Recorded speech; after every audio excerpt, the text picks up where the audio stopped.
পশ্চিমবঙ্গে যে শূন্যের দশা চলছে, তাদের যে ভারেমা ভবানীর অবস্থা, তা থেকে মুক্তির জন্য এই শূন্যের দশা ঘোচানো উচিত। সেই নোভোট টু বিজেপি ক্যাম্পেনের লাভ তৃণমূল একা নিজের ঘরে তুলতে পারবে না। যে প্রতিকূল সিপিএমে ছিল, যে প্রতিকূল এসএফআইতে ছিল, সে আমার কাছে খুব আপন, কিন্তু যে তৃণমূলে গেছে, তৃণমূলের কর্মীর কাছ থেকে আমার কোনো চাওয়া পাওয়া এক্সপেকটেশন কোনোটাই নেই। যখন অভয়ার মা প্রার্থী হন কষ্ট পান?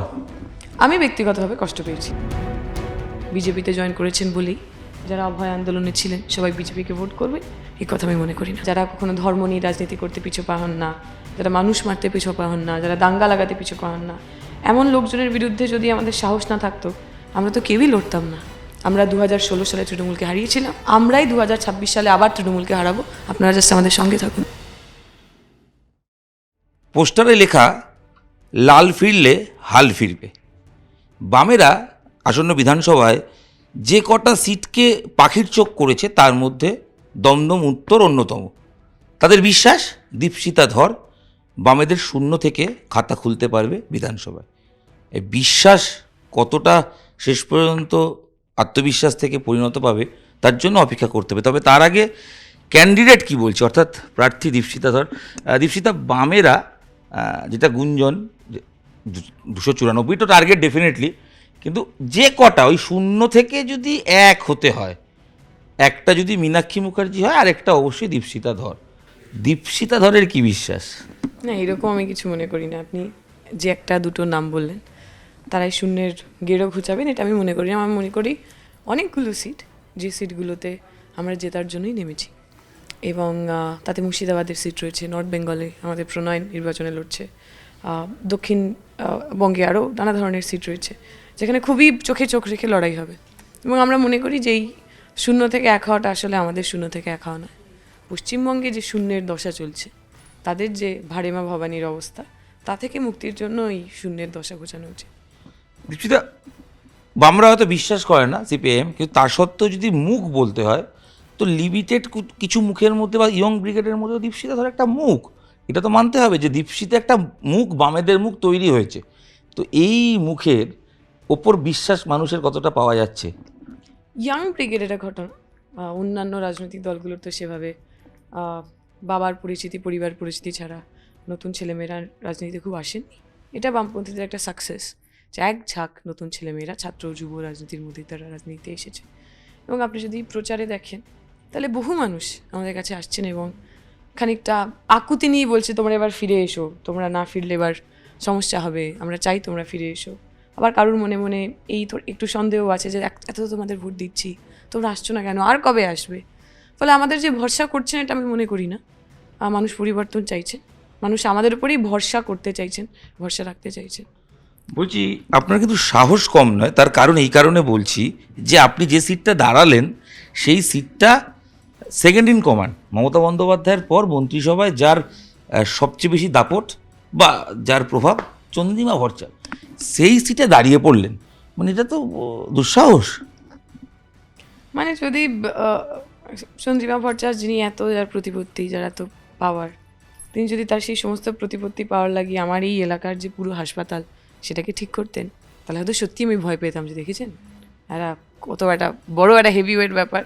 স্বাস্থ্য প্রতিমন্ত্রী চাইলেই তিনি হাসপাতাল ঠিক করে দিতে পারেন, তিনি তো সেটাও করতে পারেননি। এবং এই যে কেউ খুব ক্ষমতায় আছেন বলে তাকে ভয় যদি পেতেই হতো, তাহলে তো আমাদের রাজনীতি না করলেই হতো। কারণ এই মুহূর্তে দাঁড়িয়ে তৃণমূল বা বিজেপি যারা ইলেকটোরাল বোর্ডে কয়েকশো কোটি টাকা পেয়েছেন, যাদের পাড়ায় পাড়ায় লোকের অভাব নেই, যারা কখনো ধর্ম নিয়ে রাজনীতি করতে পিছু পা হন না, যারা মানুষ মারতে পিছু পা হন না, যারা দাঙ্গা লাগাতে পিছু পা হন না, এমন লোকজনের বিরুদ্ধে যদি আমাদের সাহস না থাকতো, আমরা তো কেউই লড়তাম না। কিন্তু ধরুন এই এলাকার, যে এলাকায় হয়তো আমরা সবচেয়ে বেশি দুর্বল, যে এলাকায় আমাদের এজেন্টদের হয়তো পুরো সবাই মেরে পিটিয়ে বার করে দিয়েছে। 2016-তে তন্ময়দা জেতার পর আমি শুনেছি বিভিন্ন লোকের বাড়ি আক্রমণ হয়েছে। সেই বাড়ির মানুষগুলো যদি আক্রমণ হওয়ার পর, বাড়ি ভাঙার পর, মার খাওয়ার পর, পরের দিন রাস্তায় আবার লাল ঝান্ডার কথাই বলতে পারেন, আমরা তো তাদের কাছ থেকে সাহস শিখছি, তাদের কাছ থেকে সাহসী হওয়া শিখছি। আপনি তো বহিরাগত এই কেন্দ্রে, কারণ আপনার তো বাড়ি বালি। এসে দল দাঁড় করালে চলে এলেন দমদম উত্তরে। বহিরাগত ক্যান্ডিডেট তো মানুষ আদৌ আপনাকে পাবে কেন? এমনি আপনি ঘর ছাড়া এখন বর্তমানে, পার্টির কমরেডের বাড়ির ঘরে আছেন। তো আমাদের তো যতদিন এই এলাকায় পার্টি থাকবে, যতদিন এই এলাকার পার্টির মানুষের ঘর থাকবে ততদিন আমি তো ঘর ছাড়া থাকবো না। আমি জানি এখানে যে কোনো কমরেডদের জিজ্ঞেস করতে পারে, তারা ফোন করে বলছেন যে প্রত্যেকের জন্য, মানে প্রত্যেকে বলেছেন তাদের জন্য, মানে আমার জন্য তাদের বাড়ির অবারিত দ্বার, মানে প্রতিদিন দুপুরবেলা কার বাড়িতে খাবো এই নিয়ে মোটামুটি কম্পিটিশন হচ্ছে। এই বলছে আমার বাড়িতে খেলো না কেন, আমার বাড়িতে থাকলো না কেন, ফলে আমার থাকার অসুবিধা হবে না। সেটা তো অতিথি মনে করে, আপনজন মনে করে আমাকে এই যে ঘরটা কম্পিটিশন। আপনি দেখতে পাচ্ছেন, এই ঘরটা মোটামুটি এই বাড়ির মালিকেরা আমাকে দিয়ে দিয়েছে। এই ঘরে কেউ থাকে না, এই ঘরটা আমি আসলে আমি আমার মতো করে থাকতে পারি। তারা আমি এই ঘরে থাকবো এটা ভেবেই ঘরটা খালি রেখেছে। এবং তুমি যদি বহিরাগত হওয়ার কথা বলো, তাহলে এখন যিনি এই এলাকার এমএলএ, যিনি মন্ত্রী, তিনিও তো এখানকার বাসিন্দা বলে আমি জানি না। ফলে এই এলাকার মানুষ যদি একজন মানুষ যিনি এখানে জন্মাননি তাকে ভোটে যেতে পারেন, আর একজন মানুষকে ভোট দেওয়ার ক্ষেত্রে তার খুব অসুবিধা হওয়ার কথা না। আর দমদম উত্তরে it had been A tradition, বেশিরভাগ মানুষ যারা এখান থেকে নির্বাচিত হয়েছেন তারা কেউ এখানকার জন্মেছেন বড় হয়েছেন এমন হননি, কিন্তু তারা এখানে মানুষের জন্য কাজ করেছেন। বামপন্থীরা যারা এখান থেকে নির্বাচিত হয়েছিলেন, irrespective of where they were born, তারা এই এলাকার মানুষ, যাদের দ্বারা তারা নির্বাচিত হয়েছে, তাদের জন্য কাজ করেছেন। আমরাও আমার যারা পূর্বসূরি ছিল তাদের পথে, তাদের দেখানো পথে চলবো। আত্মবিশ্বাস আছে, সব ঠিক আছে, কিন্তু খাতায় কলমের হিসেব বলছে 21 সালে এখানে যা ভোটের ব্যবধান সেটা টপকাতে গেলে প্রায় ওই ডবল মার্জিন, মানে সেটা প্রায় 50,000 কাছাকাছি, যদি ডবল আমাকে জেতার ক্ষেত্রে ধরতে হয়। তো এই 25-30 হাজার ভোটের মার্জিন মেক আপ করে এই মানুষকে, যে মানুষ বামেদের ছেড়ে অনেকে বলেন রামে চলে গেছে, তো তাদেরকে ফিরিয়ে আনা সত্যিই সম্ভব? বা আপনারা যে ইস্যুগুলো বলছেন মানুষ সেগুলো শুনছে? কারণ এরকমও তো মানুষ আছে যারা লক্ষ্মী ভাণ্ডার পান, যারা যুবসাথী পান, তারা তো বলছেন তারা এটা অনেকেই পান এবং সেটা প্রয়োজন। আমার মনে হয় সম্ভব। 1 নম্বর, কারণ প্রায় 20,000 ভোট ডেড ভোটার, স্থানান্তরিত voter, people who do not exist, তারা বাদ গেছেন। দ্বিতীয়ত, বহু মানুষ যারা এই 21 সালেও খানিকটা বিজেপিকে আটকাতে তৃণমূলকে ভোট দিচ্ছিলেন, ভয় পাচ্ছিলেন বিজেপি চলে আসবে। 24 এটা খানিক ক্লিয়ার হয়ে গেছে যে বিজেপি নিজের একদম এড়ি চোট যাকে বলে আর কি হিন্দিতে, সেইটা করে দেওয়ার পরেও তারা খুব কাছাকাছি আসতে পারেননি। ফলে এই যে বিজেপির যে লুমিং ডেঞ্জার সেটা অনেকটা কম। ফলে বিজেপিকে সামনে রেখে তৃণমূলের প্রতি যে ম্যাসিভ পোলারাইজেশন আমরা দেখেছিলাম 2021 সালে no vote to BJP campaign ইত্যাদি করে, এবার কিন্তু সেই নো ভোট টু বিজেপি ক্যাম্পেইনের লাভ তৃণমূল একা নিজের ঘরে তুলতে পারবে না। তৃতীয় কথা, যে মানুষ চোখ বন্ধ করে বিজেপিকে ভোট দিচ্ছিলেন যে তৃণমূলকেই হারাতে হবে, তাই আমরা যাকে খুশি একটা ভোট দিয়ে দেবো, তারাও দেখছেন যে এই তো এতগুলো ভোটে তো ভোট দিলেন। যত বেশি তারা বিজেপিকে ভোট দিয়েছেন তত বেশি পশ্চিমবঙ্গে তৃণমূল আরও বেশি শক্তপোক্ত জায়গা করেছে। আমরা পরিষ্কারের কথা বলছি, যে মানুষ তৃণমূলকে হারাতে চান, আমরা 2016 সালে তৃণমূলকে হারিয়েছিলাম, আমরাই 2026 সালে আবার তৃণমূলকে হারাবো। আপনারা জাস্ট আমাদের সঙ্গে থাকুন। তপন শিকদারের ভাইপো ক্যান্ডিডেট, সেও প্রাক্তন মন্ত্রী তপন শিকদার, সে তো হেভিওয়েট, মানে সত্যি হেভিওয়েটের সঙ্গে লড়াই, তো কঠিন তো বটেই নাকি? মানে আমি কারোর ব্যক্তি আক্রমণে একেবারেই বিশ্বাসী নই, কিন্তু কারোর পরিচিতির জন্য যদি আমাকে যদি এখন পরিচয় তোমায় করাতে হতো আর বলতে হতো পদ্মনী ধরের নাতনি দীপশিতা ধর, তাহলে আমি বুঝতাম যে ঠিক আমার ঠাকুরদা খুবই হেভিওয়েট ছিলেন, তিনি তার জীবনে কিছু অ্যাচিভ করেছেন, কিন্তু আমি ঠিক আমার জীবনে কিছু অ্যাচিভ করতে পারিনি। তাই আমাকে একটা বড় আইডেন্টিটি, আমার ঠাকুরদার নাতি হওয়ার সেই পরিস্থিতিটাকেই বয়ে বেড়াতে হচ্ছে। আমি ওনাকে ব্যক্তিগতভাবে চিনি না, পশ্চিমবঙ্গের রাজনীতিতে উনি কী কাজ করেছেন সে সম্পর্কে আমি অবগত নই, তাই উনি হেভিওয়েট না লাইট ওয়েট সে সম্পর্কে আমার কিছু বলার নেই। প্রতিপক্ষকে তৃণমূল না বিজেপি? এইখানে তৃণমূল বনাম সিপিএম এ লড়াই হতে চলেছে এবং আমরা তৃণমূলকে হারিয়ে নির্বাচনে জিততে চলেছি। যারা তৃণমূলকে হারাতে চান, বিজেপির সমর্থকদের কাছে আমাদের আপিল, যদি তৃণমূলকে হারাতে চান, শ্রমিক ভট্টাচার্য বলেছেন না, চোখ বন্ধ করে একবার ভোট দিয়ে দিন। আমরা বলছি এইবারটায়, এই কেন্দ্রটায় চোখ বন্ধ করে কাস্তে হাতুড়িতলায় ভোট দিন। এর আগে যেখানে ভোট দিতেন সেখানে ভোট দিন। আমরা সবাই মিলে একসাথে তৃণমূলকে হারাবো। কয়েকটা প্রশ্ন, তার মধ্যে আপনি বিশ্বাস করছেন ঠিকই, কিন্তু অনেকেই বলছেন হয় দ্বিতীয় বা তৃতীয় হওয়ার জন্য লড়ছেন, বা ভোট টোট বাড়াবেন আর কি খুব বেশি হলে। সেটা যারা বলছেন তারা বলছেন, আমরা বলছি না। আমরা স্পষ্টভাবে বলছি আমরা জেতার জন্য লড়ছি, বিধায়িকা হওয়ার জন্য লড়ছি। যে কোনো টিমই জেতার জন্যই লড়ে, কিন্তু মানে বাস্তব কি তাই বলে? বাস্তব তাই তো বলে। ওই যে বললাম 2016-তে আমরা হারিয়েছি, আমরাই হারিয়েছি, 2026-এও আমরাই হারাবো। রাজনীতিতে এসে এই এত কষ্ট করার কি দরকার ছিল দীপশিতা?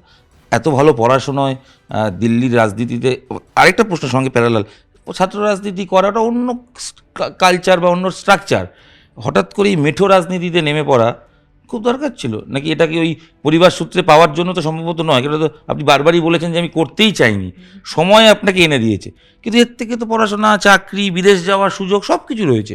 ঠিকই, কিন্তু এক তো আমি সারা জীবন ছাত্র রাজনীতি করতে পারবো না, কারণ তৃণমূলের মতো বৈশ্বনাথ বাবুরা যেমন আজীবন ছাত্রনেতা থেকেছেন, আমাদের পার্টিতে এখনও অত আকাল হয়নি যে 50 বছর বয়সে হচ্ছে আমি ছাত্র রাজনীতি করতে পারি। একটা সেই। দ্বিতীয়ত আমরা তো আলটিমেটলি একটা পরিবর্তনের কথা বলছি, একটা ট্রান্সফরমেশনের কথা বলছি রাদার।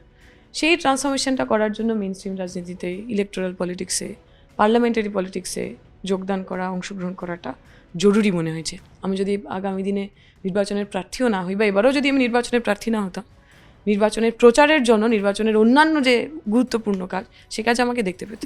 আপনি তো কয়েকদিন আগে দল ছাড়বেন বলে জল্পনা তৈরি হয়েছিল, হ্যাঁ হয়েছিল তো, পার্টির কার্ড রিনিউ করেননি, করেছেন আগে সেটা বলুন তো। সে তো বহুদিন আগে হয়ে গেছে তো, হ্যাঁ। না সেটা নিয়ে তো জল্পনা, আপনি এবং ছেড়ে তখনও চলে যাবেন। আপনাদের সঙ্গে আমার যে ইন্টারভিউ হয়েছিল, আমি খানিকটা স্পষ্টভাবেই বলেছিলাম যে আমি কি ভাবছি, আমরা কি ভাবছি, এবং তাতে এখন অবধি সেটার কোনো পরিবর্তন আসেনি এবং আগামী দিনেও আসবে না।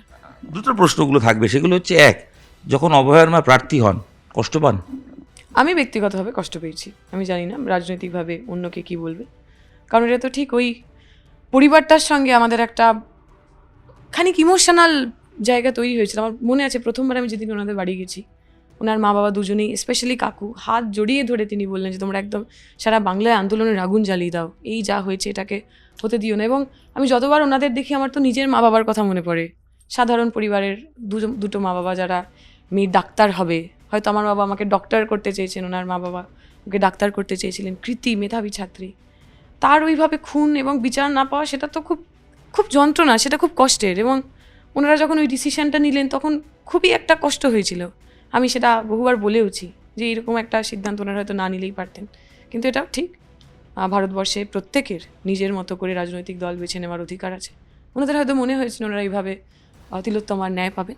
আমরা মনে করি যারা উনাও করলো, হাতরাস করলো, ইভেন যারা এই ঘটনাতেও সিবিআই এর যে ভূমিকা আমরা জানি, দিল্লিতে নিয়ে গিয়ে অমিত শাহ ওনাদের সাথে দেখা না করার কথা আমরা জানি, এবং এইটা যদি কথা হয়ে যায় যে আমি পলিটিক্যাল পার্টি জয়েন না করলে একজন মানুষ তার প্রতি হওয়া অন্যায়ের বিচার পাবে না, এ তো পুরো বিচার ব্যবস্থার একটা মকারি হয়ে যায়।